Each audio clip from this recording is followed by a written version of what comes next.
masters became the employers, and children under 6 especially, vulnerable, taken from their families and placed in care by magistrates until age 21, and the families had no say over this matter.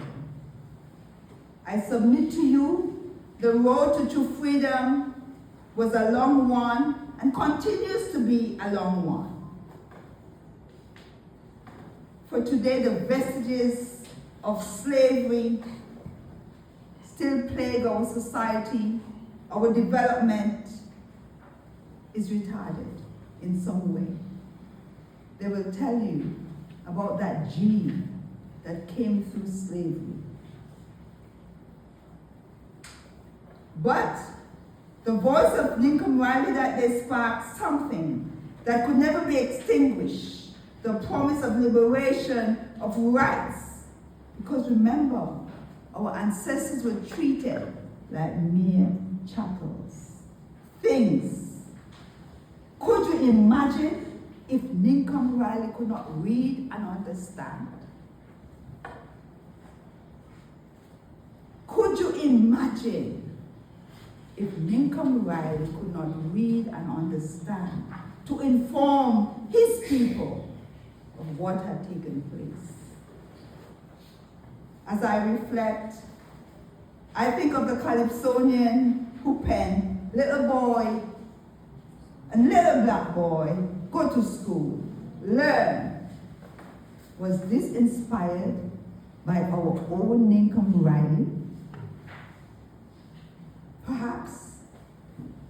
And so this year's Art, Poetry and Short competition, imagine our children, what they have produced. Just from hearing about Nincum Riley, to ask difficult questions, to be challenged, what does freedom mean? What does it really mean? What does it feel like to be free or not to be? And thank you again to the teachers as well, and that they also were included to be a part of this wonderful competition and experience. Zenaya asks us to reflect not only on our past, but also on the world today. Because as we speak, millions of children across the globe remain trapped in modern-day slavery. Many women are trapped in modern-day slavery. They may not wear chains, but they are forced to work, denied education, robbed of their childhood and their dignity. According to the Anti-Slave International, more than 12 million children live in such conditions. This is why our history matters. This is why today's event matters. And when we reflect on the struggles of Equiano at age 11, kidnapped from Africa, enslaved right here in Montserrat, and who later purchased his freedom, we will begin to see the full scope of what freedom has cost and what we must do to protect it.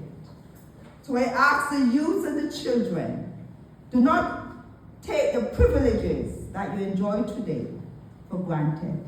There was a time when children like you would have been in the fields and not in a school building. We also want to honor the tradition of the Bellem Bridge decoration in Salem.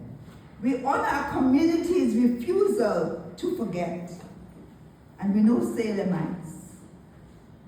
These local customs are not just decorative, they are monumental to memory and resistance, indelibly etched once we pass them on. No one can take them from our future. And when we empower our children to create through art and stories and poetry, we give them the tools to carry these truths forward. To all the students and teachers who participated in this year's competition, You have made history come alive. You have not only remembered Nincum Riley, but you have walked with him. You have sung with the women and our ancestors who sang about him. And imagine the world he wanted to see. You keep him alive. Let us continue to learn, to teach, to speak, and to create. Let us ensure that the stories of Montserrat of courage, of resilience, of presence, of perseverance, of hardship, and emancipation must never be forgotten. Hooray for Nincum Riley. Hooray for our ancestors. Hooray for our children, our elders, who will carry this future. Hooray for the Bramble family for keeping Nincum Riley and our history alive. We must keep the flame burning. We must pass the baton with dignity, and we must be intentional about it. For together, as our chairman have said, chairperson, we forge ahead, one step at a time. And I indulge you a little bit more to allow me to read Ramaya's poem. But that poem has impacted more. And today we're celebrating our children, empowering them to take the baton and lead this country with pride. Ramaya gives us an understanding at that time when he was asked to write. I do not know a lot, but I hear that Nincum Riley on the 1st of August read the proclamation. Slavery in Montserrat in the West Indies was abolished. The people celebrate. They sing 4th of August, come again.